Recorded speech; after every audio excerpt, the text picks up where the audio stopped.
अच्छी और सच्ची खबरों में बात सबसे पहले प्राण प्रतिष्ठा समारोह की करेंगे, जिसके लिए प्रभु श्री राम की नगरी अयोध्या में इन दिनों तैयारी युद्ध स्तर पर चल रही है। और इन्हीं तैयारियों के बीच ही देश के अलग अलग राज्यों से राम मंदिर के लिए सौगातों के पहुंचने का सिलसिला तेज हो गया है।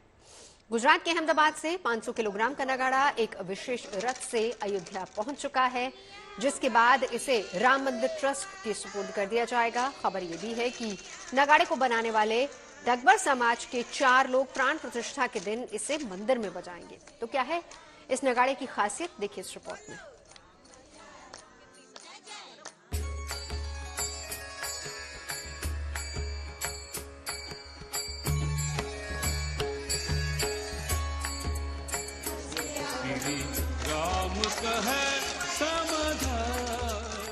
अयोध्या में राम मंदिर बनने और प्राण प्रतिष्ठा की शुभ घड़ी नजदीक आने की खुशी लोगों में इस कदर है कि शहर शहर जश्न शुरू हो चुका है। कहीं राम भजन गूंज रहे हैं, कहीं जयकारे और कहीं लोग राम भक्ति में झूम रहे हैं।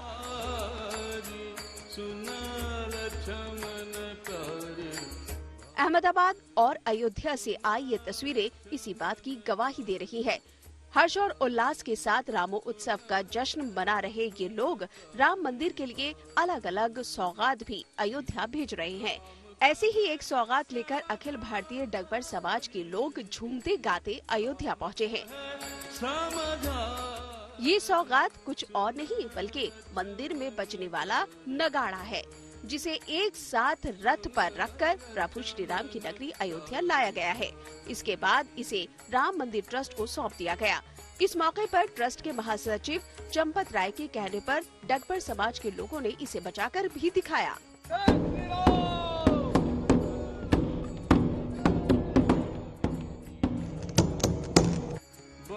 हालांकि ये नगाड़ा राम मंदिर में कहां स्थापित किया जाएगा, यह अभी साफ नहीं है। ये एक भारत की कला है, वो जिंदी रहे, इनको प्रोत्साहन मिले। ये एक अच्छा काम किया है, लाए हैं, और अभी हम सोचेंगे इसको कहाँ मंदिर में स्थापित किया जाए। इतना जरूर है कंस्ट्रक्शन के काम में आज वहाँ कोई स्थिति इसकी रखने की नहीं है। इसकी रक्षा पानी से भी करनी है, इसकी रक्षा बंदर से भी करनी है। आपने बोला तो अब दोनों रक्षा कैसे होंगी, और इसका ये दर्शनीय है। 500 किलो के इस भव्य नगाड़े में लोहे और तांबे की प्लेट का इस्तेमाल किया गया है। साथ ही सोने और चांदी की परत का भी इस्तेमाल हुआ है, ताकि नगाड़े को हजारों वर्षों की उम्र दी जा सके और इसकी खूबसूरती को भी निखारा जा सके। मंगल ध्वनि से 10 दिशाएं गूंज उठेंगी जब राम लला की प्राण प्रतिष्ठा होगी। लेकिन प्राण प्रतिष्ठा को लेकर के भक्तों में किस तरह से उत्साह है वो अयोध्या में दिखाई पड़ रहा है। पर इस बीच कुछ ऐसे लोग हैं जो अपने उपहार ला रहे हैं, ये उनकी भावनाएं हैं रामलला के लिए। ऐसा ही है ये विशाल भव्य नगाड़ा। ये नगाड़ा 500 किलो का बताया जा रहा है और यहाँ पर इसको ला करके रखा गया है। इसको मंदिर के परिसर में लगाया जाएगा ऐसा बताया जा रहा है। डगबर समाज के लोग इसको लाए। क्या इसकी खास बात है, इस नगाड़े की क्या विशेषता है? कि ये नगाड़ा जो हमने तैयार किया है ये 500 केजी का है। दूसरा कि इसके ऊपर जो लेदर डाला हुआ है, ये लेदर कई सालों तक खराब नहीं होएगा, ऐसा हमने पेंट करवाया हुआ है। दूसरा कि ये जो रथ बनाया हमने इस नगाड़े को आगे पीछे करने के लिए, कि ये नगाड़ा इतना हैवी वेट का है कि ये नगाड़ा आगे पीछे 1-2 आदमी से होएगा नहीं, तो कभी इसको आगे पीछे करना हुआ, कुछ जरूरत आन पड़ी तो हमने ये जो रथ तैयार किया, ये रथ 800 केजी का बनाया। इसके अंदर हमने 4 पहिए जो डाले हुए वो 4 व्हीलर गाड़ी के डाले। दूसरी बात कि इसको आगे पीछे करने के लिए हमने स्टीयरिंग भी डाला हुआ जो पावर स्टीयरिंग है। और ये नगाड़ा लोहे की 6 mm की प्लेट से बनाया गया है, जिसका वेट है 350 केजी। इसके ऊपर हमने 150 किलो कॉपर की प्लेट डालकर सोने व चांदी की परत डाली हुई है। जब यह नगाड़ा अहमदाबाद से अयोध्या के लिए रवाना हुआ था, तब इसे देखने के लिए बड़ी संख्या में लोग सड़कों पर उमड़ आए थे। इस मौके पर लोगों ने फूलों की बारिश के साथ इसकी पूजा भी की थी।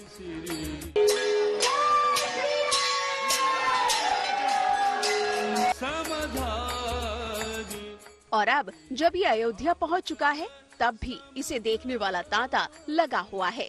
राम मंदिर के लिए आई इस सौगात को देखकर लोग खुशी से राम भजन पर झूम रहे हैं। खबर है कि इस नगाड़े को बजाने वाले डगबर समाज के लोग प्राण प्रतिष्ठा के दिन इसे मंदिर में बजाएंगे और इसकी आवाज 1 किलोमीटर दूर तक सुनाई पड़ेगी। यह नगाड़ा हमें बनाने में 3 महीना लग चुका है। 3 महीने के अंदर हमारे 25 लोग कारीगर थे, उन्होंने तैयार किया है। उसमें से कुछ कारीगर हमने लखनऊ से और मुरादाबाद से भी बुलाए थे और कुछ कारीगर हमारे जो थे वो हमारे अहमदाबाद गुजरात के थे और जो सभी भाई थे जो कारीगर वो पूरे हमारे अखिल भारतीय डबगर समाज के ही सभ्य थे। तो अब आपको उम्मीद है ये नगाड़ा जब बजेगा तो राम भक्तों को दूर दूर से आवाज सुनाई पड़ेगी? हाँ, इस नगाड़े को हमने बनाया ही इसी तरह से कि तकरीबन ये अगर मंदिर में बजेगा तो 1 किलोमीटर दूर तक इसकी आवाज रहेगी। इससे पहले राम मंदिर के शिखर पर लगने वाले ध्वज दंड भी अहमदाबाद से अयोध्या लाए जा चुके हैं। वहीं मंदिर में लगने वाला भारी भरकम घंटा भी अयोध्या पहुंच चुका है। इसके अलावा कई और सौगातें राम मंदिर और राम भक्तों के लिए देश के अलग अलग शहरों से अयोध्या भेजी जा रही हैं। अहमदाबाद से अतुल तिवारी और अयोध्या से शिल्पी सेन के साथ bureau report, good news today.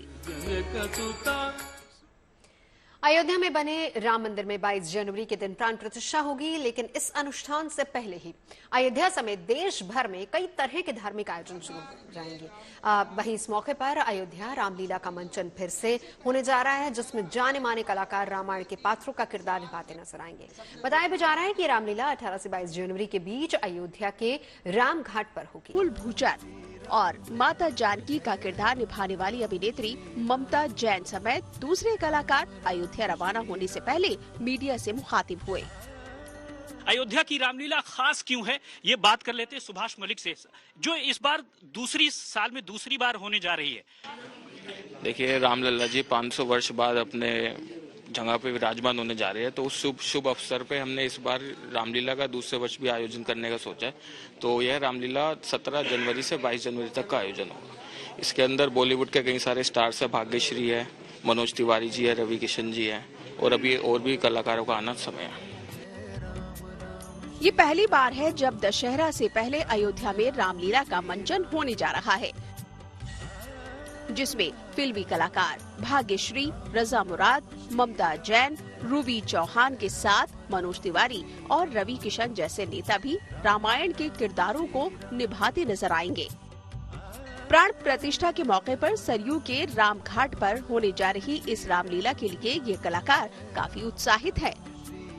Ram मेरे साथ मौजूद हैं, वो भी अयोध्या की रामलीला के राम राहुल भूचर। इस बार खास क्या है? हर बार रामलीला वही कॉस्ट्यूम वही, इस बार नया खास क्या है? देखिए, जब इस बार तो सभी कुछ खास है, आपको भी पता है क्या खास है, लेकिन हम लोग हर साल 2020 से लेके 2024 तक जब भी हमने इसका संस्करण किया है, हमने हर बार कुछ अलग करने की कोशिश करी है। चाहे कॉस्ट्यूम कह लो, चाहे एक्टिंग कह लो, चाहे एक्टर्स कह लो, चाहे बैकड्रॉप्स कह लो, चाहे एरियल एक्ट्स कह लो, कुछ भी कह लो, हमने हमेशा इसके अंदर एक ऐसी जान फूंकने की कोशिश करी है, क्योंकि देखिए, राम नाम में ही सबसे ज्यादा बड़ी जान है। और हम लोग वहाँ पर रामलीला करने जा रहे हैं, तो मेरे लिए मैं सीता माता का किरदार निभा रही हूँ, तो बहुत खुशी की, बहुत गौरव की अनुभूति हो रही है। बहुत आस्था से, बहुत प्रेम से हम इस चीज को करने की कोशिश करेंगे और बहुत उत्साहित है इसके लिए। खास बात यह है कि 17 जनवरी को मंचन की कमान स्कूली बच्चों के हाथ में होगी। ये बच्चे 4 घंटे में ही संपूर्ण रामलीला का मंचन करेंगे। इसके बाद 18 से 22 जनवरी तक ये तमाम बचे हुए कलाकार अपने अभिनय से संपूर्ण रामायण का मंचन करते दिखाई देंगे। एक विशेष रामलीला है, क्योंकि प्राण प्रतिष्ठा है रामलला जी की, और उसी दौरान 17 से 22 को हम इस कार्यक्रम को कर रहे हैं राम घाट पर। और सबसे पहले दिन 17 को देश के स्कूली बच्चे संपूर्ण रामायण दिखाएंगे। 4 घंटे की लीला होगी। और उसके बाद जो 18 से 22 तक हमारे बॉलीवुड के कलाकार और भी जो देश के नामी कलाकार हैं, जो रामलीलाओं में बहुत अच्छे रोल करते, वो सभी उस दिन से 18 से 22 तक रहेंगे। इस रामलीला का आयोजन अयोध्या की रामलीला कमेटी करवा रही है, जो हर साल दशहरा पर अयोध्या में रामलीला का मंचन करवाती है। मगर इस बार कमेटी ने प्राण प्रतिष्ठा के दौरान बड़े आयोजन की योजना तैयार की है, ताकि प्रभु श्री राम की जन्मभूमि पर उनकी लीला से सिर्फ देशवासियों को ही नहीं बल्कि पूरे विश्व को भी रूबरू करवाया जा सके। हमारे जो साथी हैं ये सारे वहाँ पे कलाकार भी हैं और खूब उधर मेहनत करके ये सारी रामलीला को प्रसिद्ध बनाने का काम करते हैं। अब क्योंकि 22 तारीख को रामलीला का वहां पर भगवान श्री राम के मंदिर का उद्घाटन होने जा रहा है प्रधानमंत्री जी द्वारा, तो एक बार फिर से 17 तारीख से 22 तारीख तक वहां पे रामलीला का मंचन होगा और उसको भी करोड़ों भारतवासी देखेंगे, दुनिया भर के करोड़ों हिंदू देखेंगे। अयोध्या की तर्ज पर ही देश के अलग अलग राज्यों में भी प्रमुख मंदिरों में कई धार्मिक आयोजन होंगे, जिनमें स्थानीय कलाकार हिस्सा लेंगे। राम मंदिर ट्रस्ट और सरकार की कोशिश यही है कि प्राण प्रतिष्ठा के मौके पर पूरे देश में दशहरे और दिवाली जैसा भव्य उत्सव मनाया जाए। दिल्ली से राम किंकर सिंह के साथ bureau report, good news today. आज अयोध्या प्रभु श्री राम के भव्य मंदिर की साक्षी बन रही है और इस दिन के लिए राम भक्तों ने लंबी प्रतीक्षा की है, बेहद कठिन परीक्षा भी दी है। तो आज हम आपको अयोध्या आंदोलन के ऐसे ही एक नायक से मिलवा रहे हैं, जिनके पास आंदोलन से जुड़ी तमाम यादें हैं। उनकी खींची तस्वीरें आज भी मंदिर आंदोलन का चलता फिरता दस्तावेज है। महेंद्र त्रिपाठी राम मंदिर आंदोलन के ऐसे नायक हैं जिन्होंने आंदोलन के हर महत्वपूर्ण पल को अपने कैमरे में कैद किया। उनकी खींची कुछ तस्वीरें भी हम आपको दिखा रहे हैं और उनके पास आंदोलन से जुड़ी तमाम यादें हैं। तो चलिए उन्हीं से जानते हैं, जब राम मंदिर की भव्यता पूर्ण हो रही है तो फिर उनको कैसा लग रहा है। मैंने उनसे बातचीत की। बहुत बहुत स्वागत है आपका। सबसे पहले आपके मन के भाव, कैसा एहसास है आज, क्योंकि रामलला विराजने वाले हैं अपने मंदिर में? जी नवजोत जी, सबसे बड़ी बात तो यह है कि ये बहुत बड़ी खुशखबरी है सारी राम भक्तों को, जो 5 वर्षों तक कोर्ट कचहरी के मुकदमे चले राम जी के मंदिर के लिए। अब चूंकि वो शुभ घड़ी आई है कि 22 जनवरी को प्रधानमंत्री नरेंद्र मोदी जी अपने शुभ हाथों से उसका उद्घाटन करेंगे, तो ये हम सबको लंबे समय से इंतजार था कि जो है राम मंदिर अगर हम लोगों के आंखों के सामने बन जाएगा तो बड़ी सौभाग्य की बात होगी। तो ये कहीं न कहीं सौभाग्य मिल गया है हम सभी को, और सुप्रीम कोर्ट के आदेश के बाद से ये बिल्कुल रास्ता साफ हो गया था। और राम भक्त प्रधानमंत्री नरेंद्र मोदी, राम भक्त मुख्यमंत्री योगी आदित्यनाथ जी के कार्यकाल में ये राम मंदिर बन रहा है, तो ये बड़ी गर्व की बात है। और यही वजह है देश दुनिया के राम भक्त सब उत्साहित हैं, आनंदित हैं और सब इस पल में साक्षी बनना चाहते हैं। बिल्कुल। ये भी जानना चाहूंगी आपसे कि आपका 22 तारीख का क्या कार्यक्रम है, उस दिन आप क्या करने वाले हैं? हाँ, 22 तारीख को चूंकि मुझे आमंत्रण मिल चुका है और मैं भी उसी कार्यक्रम में मतलब एक उद्घाटन समारोह का एक हिस्सा बनूंगा। और सबसे बड़ी बात है कि जिस व्यक्ति की तस्वीर मैंने 14 जनवरी 1992 को राम भक्त के रूप में नरेंद्र मोदी जी की खींची थी, वो आगे चल के 4 बार गुजरात का मुख्यमंत्री बने और देश के 2 बार प्रधानमंत्री बने। तो मेरा एक इच्छा है कि उनके आने पर मैं पुनः उनकी तस्वीर खींचूं, क्योंकि मैं रामलला के दरबार में ही राम जन्मभूमि स्टूडियो चलाया करता था और मैंने ही उनसे कुछ सवाल भी किए थे 14 जनवरी 1992 को, जब वो एकता यात्रा लेके आए थे डॉक्टर मुरली मनोहर जोशी जी के साथ। तो उस वक्त जो है वो साधारण कार्यकर्ता के रूप में गुजरात से आए थे। तो यही वजह है कि मैंने जब सवाल किया उनसे कि दोबारा कब आएंगे, तो उन्होंने कहा था जब राम मंदिर निर्माण होगा तब आऊँगा। तो ये बहुत बड़ी उनकी इच्छा शक्ति थी, जो उनको एक अंदर से एक शक्ति के रूप में कहीं न कहीं राम जी ने उनको दे रखा था, जो उन्होंने आज से 32 वर्ष पहले घोषणा किया कि मैं जब राम मंदिर बनेगा तब आऊँगा। सौभाग्य राम जी ने दिया, उनको प्रधानमंत्री बना दिया देश का।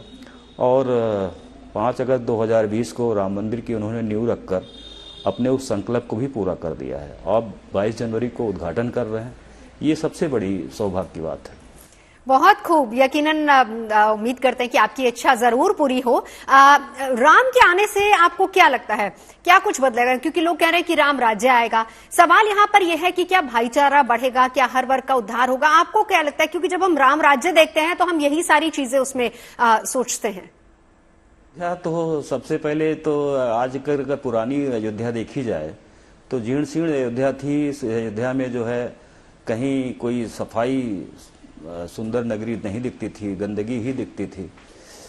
तो जब से मुख्यमंत्री योगी आदित्यनाथ जी ने उत्तर प्रदेश की सत्ता संभाली है और प्रधानमंत्री नरेंद्र मोदी जी ने देश की सत्ता संभाली, तो कहीं कहीं संयुक्त रूप से ये बहुत ही अयोध्या पर फोकस दिया गया और अयोध्या आज जो है सवर रही है, सज रही है। यही कारण है कि चारों तरफ अब राम राज्य जैसा उत्सव दिख रहा है। चलिए, बहुत बहुत शुक्रिया आपका हमारे साथ जुड़ने के लिए और उम्मीद करते हैं कि आपकी इच्छा भी पूरी हो, क्योंकि 92 में एक तस्वीर आपने प्रधानमंत्री की थी और इस बार जब प्राण प्रतिष्ठा के लिए प्रधानमंत्री आ रहे हैं, आपकी इच्छा है कि आप फिर से उनकी वो तस्वीर लें। बहुत बहुत शुक्रिया और बहुत बधाई।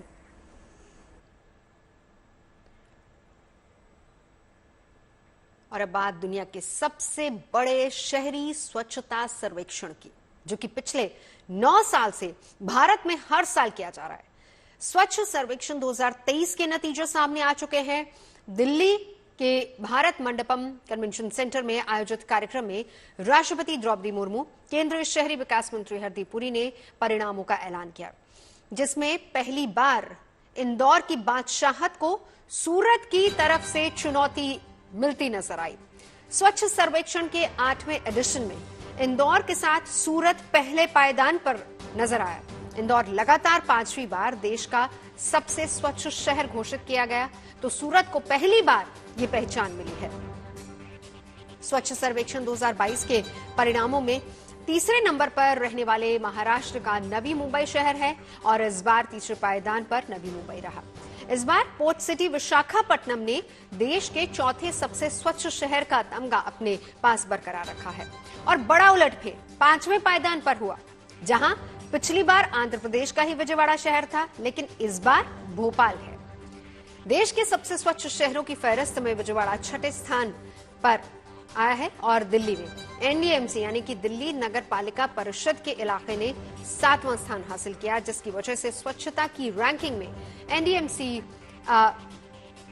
2 पायदान ऊपर चढ़ गया। स्वच्छ सर्वेक्षण 2022 में उसकी रैंकिंग 9वीं थी। सबसे स्वच्छ शहरों की लिस्ट में आंध्र प्रदेश का तिरुपति अपनी जगह पर बरकरार नहीं रह पाया। पिछली बार उसकी रैंकिंग 7वीं थी, जबकि इस बार वहां रहने वाले लोगों को 8वें नंबर से ही संतोष करना पड़ा है। 1 लाख से ज्यादा आबादी वाले 10 सबसे स्वच्छ शहरों में ग्रेटर हैदराबाद ने पहली बार अपनी जगह बनाई है। 9वें पायदान से इस लिस्ट में उसका खाता खुला है और देश की मोस्ट क्लीन सिटी यानी कि 10 सबसे साफ सुथरे शहरों में पुणे को भी जगह मिली है। देश के सबसे स्वच्छ 10 शहरों में जगह बनाने वाले ये शहर 1 लाख से ज्यादा आबादी वाले शहर हैं, जिनमें इंदौर, सूरत और नवी मुंबई को कचरा मुक्त शहर सेगमेंट में 7 स्टार मिले हैं और इस उपलब्धि की बुनियाद में डोर टू डोर कचरा कलेक्शन, वेस्ट जनरेशन और प्रोसेसिंग, वेस्ट ट्रीटमेंट, आवासीय और व्यावसायिक इलाकों में सफाई, नदी नालों की सफाई, सार्वजनिक शौचालयों की सफाई को पैमाने के तौर पर रखा गया था। गंगा किनारे बसे सबसे साफ शहरों में धार्मिक पर्यटन का केंद्र बनती जा रही वाराणसी पहले स्थान पर है, जबकि काशी से करीब 120 किलोमीटर दूर संगम नगरी प्रयागराज दूसरे स्थान पर है। इसके अलावा मध्य प्रदेश के महू को सबसे स्वच्छ कैंटोनमेंट बोर्ड का अवार्ड मिला है। बेस्ट सफाई मित्र सुरक्षित शहर का अवार्ड चंडीगढ़ को दिया गया है। इस बार सर्वे की थीम वेस्ट टू वेल्थ रखी गई थी और 1 जुलाई से 3000 कर्मचारियों को 4447 शहरों में स्वच्छता का सर्वे करने का काम सौंपा गया था। शहरों का आंकलन 46 पैरामीटर्स पर किया गया, जिसमें करीब 12 करोड़ नागरिकों से फीडबैक लेने का लक्ष्य भी शामिल था। साफ है कि प्रधानमंत्री नरेंद्र मोदी की तरफ से 9 साल पहले शुरू हुए स्वच्छ भारत मिशन ने जन आंदोलन का रूप ले लिया, जिसका नतीजा 8वीं बार पूरे देश के सामने है। हर शहर और वहां के रहने वाले लोगों को इंदौर, सूरत समेत सबसे स्वच्छ 10 शहरों में सबक लेने की जरूरत है।